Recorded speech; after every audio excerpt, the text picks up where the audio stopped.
l'honneur d'être reçu par le président Traoré et nous avons parlé d'unité africaine. Nous avons parlé de l'Afrique en général. Parce que le combat au Burkina Faso aujourd'hui, c'est un combat pour l'Afrique. C'est un combat pour la vraie copie de l'indépendance. Parce que celle qu'on nous a donnée en 1960, c'était la photocopie. Et notre génération a décidé de récupérer la vraie copie. Je pense que ce soit au Burkina Faso ou dans les autres pays africains, nous avons été toujours à la hauteur de l'amitié. Donc aujourd'hui, certains pays africains ont décidé de récupérer la vraie copie de leur indépendance. Le combat du président Traoré aujourd'hui, c'est un combat pour l'Afrique. Voilà, et je pense qu'on ne peut que le féliciter. On ne peut que lui souhaiter bon courage et beaucoup de courage d'ailleurs, parce qu'on sait que c'est pas facile.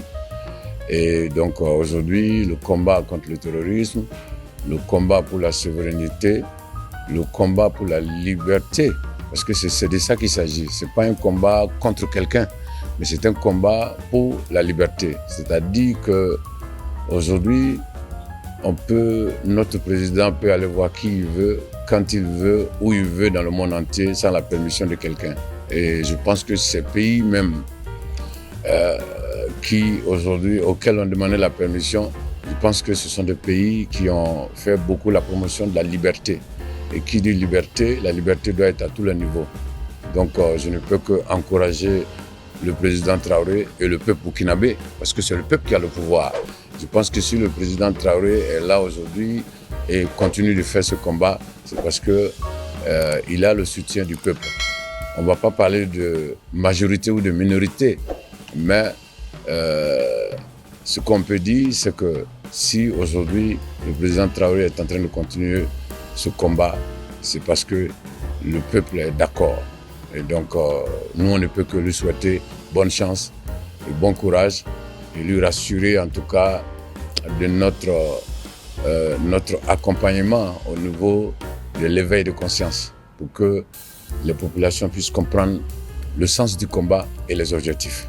Nous avons fait Ouaga-Bobo d'abord en voiture et Bobo-Ouaga, le retour en voiture, en sécurité, complètement en sécurité. Il y avait la sécurité partout, des forces de l'ordre qui étaient là pour rassurer les populations. Et donc voilà, en tout cas ce que je peux dire aujourd'hui, c'est que l'aller-retour a été complètement en sécurité. Et voilà, nous avons fait ce concert, nous sommes de retour à Ouagadougou. Nous avons parlé de 2 concerts qu'on organise au Burkina Faso. On vient de finir Bobo Dioulasso. Et ce soir, c'est Ouagadougou. Et ce sont des concerts de reggae. Qui dit reggae dit éveil de conscience. Qui dit reggae dit message de sensibilisation. Et donc, moi, je me suis dit qu'actuellement, là, que je dois venir au Burkina Faso pour apporter mon soutien au peuple burkinabé, qui est aujourd'hui dans une situation difficile à cause de ce que tout le monde sait. Et donc voilà, on est très heureux de faire ces 2 concerts-là.